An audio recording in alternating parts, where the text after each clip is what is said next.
Partners പരസ്പരമുള്ള emotional support ഒരു റിലേഷൻഷിപ്പിൻ്റെ ഏറ്റവും പോസിറ്റീവായിട്ടുള്ള ഒരു കാര്യം തന്നെയാണ്. നിങ്ങൾ സ്ട്രെസ്ഡ് ആവുന്ന സമയത്തോ നിങ്ങൾക്കൊരു ഇമോഷണൽ ഗൈഡൻസ് വേണ്ട സമയത്തോ നിങ്ങളുടെ പാർട്ട്ണറിൻ്റെ ഹെൽപ്പ് സീക്ക് ചെയ്യുന്നത് ഒരു സ്ട്രോങ് റിലേഷൻഷിപ്പിൻ്റെ അടയാളം തന്നെയാണ്.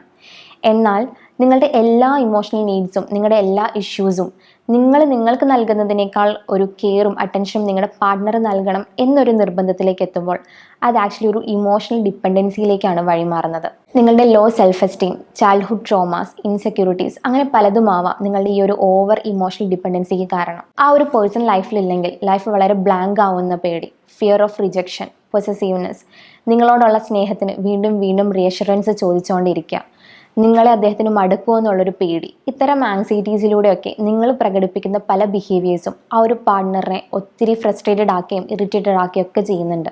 പതിയെ പതിയെ ഇത് നിങ്ങൾ ഏറ്റവും ഭയപ്പെടുന്ന ബ്രേക്കപ്പിലേക്കും വിയർപ്പീരിയലിലേക്കൊക്കെ എത്തിക്കാം. സോ ആദ്യം തന്നെ നിങ്ങളുടെ ഇമോഷണൽ നീഡ്സിൻ്റെയും സാറ്റിസ്ഫാക്ഷൻ്റെയും ഫുൾ റെസ്പോൺസിബിലിറ്റി നിങ്ങൾക്ക് തന്നെയാണെന്നുള്ളൊരു സെൽഫ് അവയർനെസ്സിലേക്ക് എത്താം. ലൈഫിൽ അപ്സ് ആൻഡ് ഡൗൺസ് എന്നത് വളരെ നോർമൽ ആയിട്ടുള്ളൊരു കാര്യമാണ്. ഇത് രണ്ടും നിങ്ങളുടെ ലൈഫിൽ എക്സ്പെക്ട് ചെയ്യുക. ഫോക്കസിനെ നിങ്ങളുടെ പാർട്ട്ണറിൽ നിന്നും നിങ്ങളിലേക്ക് മാറ്റൂ.